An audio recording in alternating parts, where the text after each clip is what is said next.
Okay, y'all.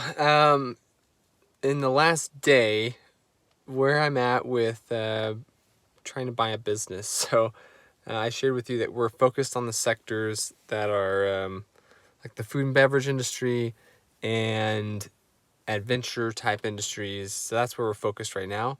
So I hopped on LinkedIn and I pay for Sales Navigator. It's like 70 or 80 bucks a month or something like that. And I use that because there's a lot of cool tools to just network, and it's helped me with some of the other things I'm working on. But it's a cool tool. Anyway, I hopped on there. I filtered people that are like the CEO or owner of their company, and they've been in that position for 3 years or greater, because I want a track record. I want to know that however successful the company is right now, it's not because of some, weird thing within the first couple of years. It's just like it's repeatable.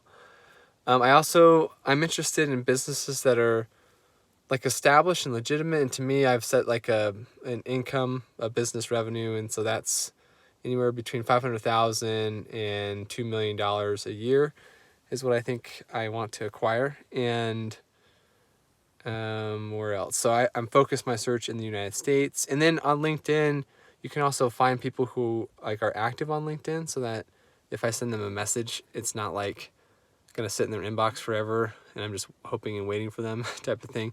I find the people who are active on that platform.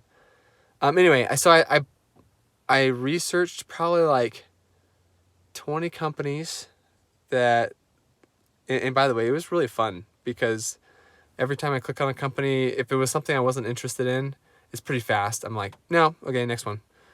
And then when I found one that it really jives with our like philosophy, our investing, or our for example, food and beverage. Like my wife and I are into fitness, and so anything that is kind of like fresh, great foods type of thing. We found some really great organic farms, and other kind of food distributors. And one person had like a cool app that they built to bring together like farmers and people.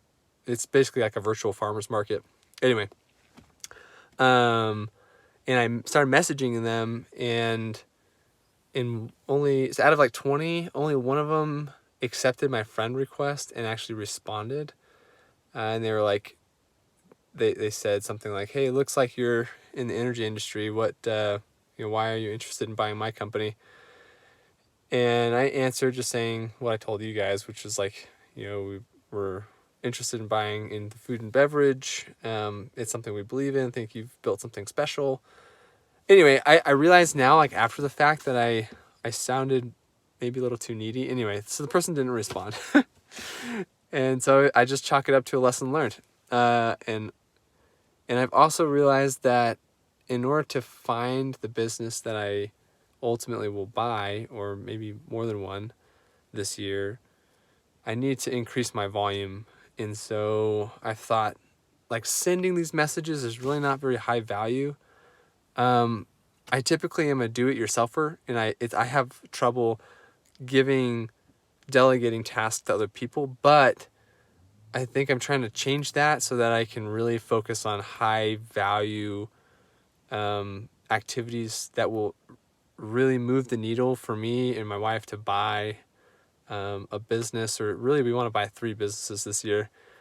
And so I have to learn what's the like lower value activity and just pass that off to someone else. So I think what we're going to do is, once I kind of fine tune where to search, I'm going to get on one of those websites where you can kind of find people that work hourly, and find a virtual assistant or a data miner, and just kind of work with them. And so anyway, this is all new. It's all an experiment. I'll let you know how it goes.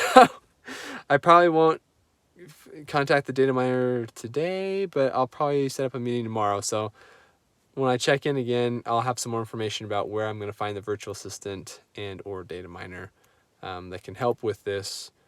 They call it deal flow, right? I'm trying to establish deal flow where I'm just putting myself out there and trying to find the right business that I can add value to. So anyway, thanks, and I'll see you tomorrow.